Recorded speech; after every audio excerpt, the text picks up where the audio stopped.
देश कहां जाएगा? ये मामूली बात नहीं है।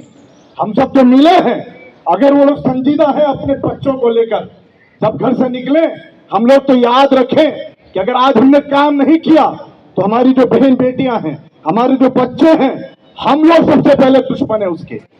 ये सिर्फ सजाने के लिए नहीं बैठे हैं, हमें सोचना है कि हमारी जिम्मेदारी कितनी बड़ी है। इसलिए भारतीय बहुजन अलायंस से जो social democratic party of India जुड़ी है, वो बहुत उम्मीद के साथ जुड़ी है और ये उम्मीद करती है कि जो जैसे ज्ञानेश्वर जैसे जो ज्ञान बोल रहे हैं, जो इलेक्शन कमीशन जिनको दे दिया गया है, जो आज बीजेपी के प्रवक्ता की तरह बात कर रहे हैं, हम सबको जो भी एंटी पीपुल्स पॉलिसी आएगी और इस तरीके जो भी नापाक तरीके से लोग आएंगे तो हमें सड़कों पर आना पड़ेगा।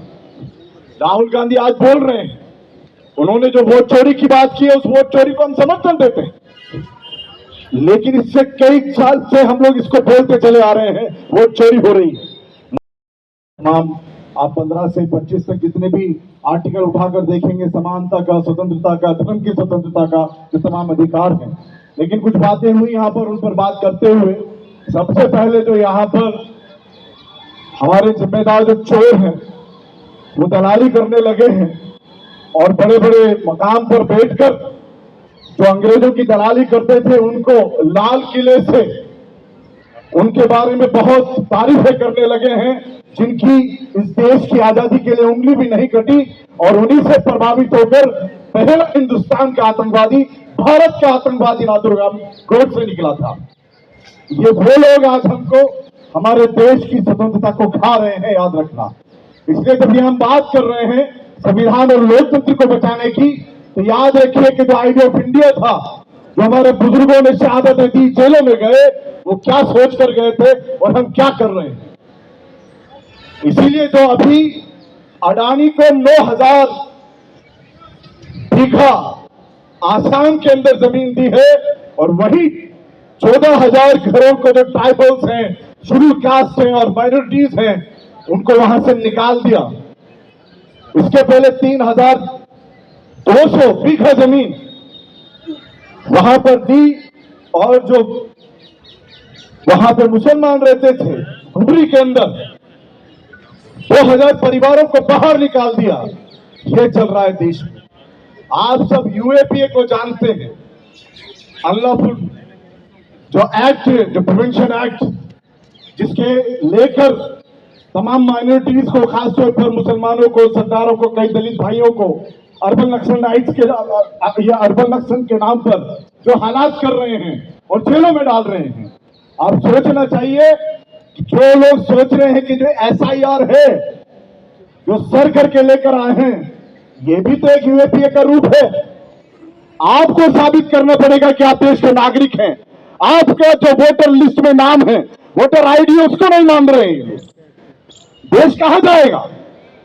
ये मामूली बात नहीं है। हम सब जो मिले हैं, अगर वो लोग संजीदा है अपने बच्चों को लेकर, जब घर से निकले हम लोग तो याद रखें कि अगर आज हमने काम नहीं किया तो हमारी जो बहन बेटियां हैं, हमारे जो बच्चे हैं, हम लोग सबसे पहले दुश्मन है उसके। ये सिर्फ सजाने के लिए नहीं बैठे हैं, हमें सोचना है कि हमारी जिम्मेदारी कितनी बड़ी है। इसलिए भारतीय बहुजन अलायंस से जो social democratic party of India जुड़ी है, वो बहुत उम्मीद के साथ जुड़ी है और ये उम्मीद करती है कि जो जैसे ज्ञानेश्वर जैसे जो ज्ञान बोल रहे हैं, जो इलेक्शन कमीशन जिनको दे दिया गया है, जो आज बीजेपी के प्रवक्ता की तरह बात कर रहे हैं, हम सबको जो भी एंटी पीपुल्स पॉलिसी आएगी और इस तरीके जो भी नापाक तरीके से लोग आएंगे तो हमें सड़कों पर आना पड़ेगा। राहुल गांधी आज बोल रहे हैं, उन्होंने जो वोट चोरी की बात की है, उस वोट चोरी को हम समर्थन देते हैं, लेकिन इससे कई साल से हम लोग इसको बोलते चले आ रहे हैं वोट चोरी हो रही है। महाराष्ट्र के इलेक्शन में हम लोग कई बार हमने प्रोटेस्ट किए हैं, स्टेटमेंट्स दिए हैं। तो मेरा कहना यह है कि जिस तरीके से जो ये हम कह रहे थे कि चौकीदार चोर है, ये चोरी नहीं, ये डाकू है, ये आपके घरों पर हमला कर रहे हैं। और लास्ट में ये बात कहते हुए, खासतौर पर मुसलमानों, अब इससे पहले वसी भाई चले गए, मुस्लिम मजलिस के कॉन्सेप्ट को काशीराम साहब ने अपनाया पीएचडी बनाई, पहली बार पेरियार साहब को नॉर्थ में लाने वाले। और ये जो आज मुसलमान अपने आप को ये सोच रहा है, ये ध्यान रखे कि मुसलमान या माइनॉरिटी नहीं है, पॉलिटिकली सियासी तौर पर मेजोरिटी है।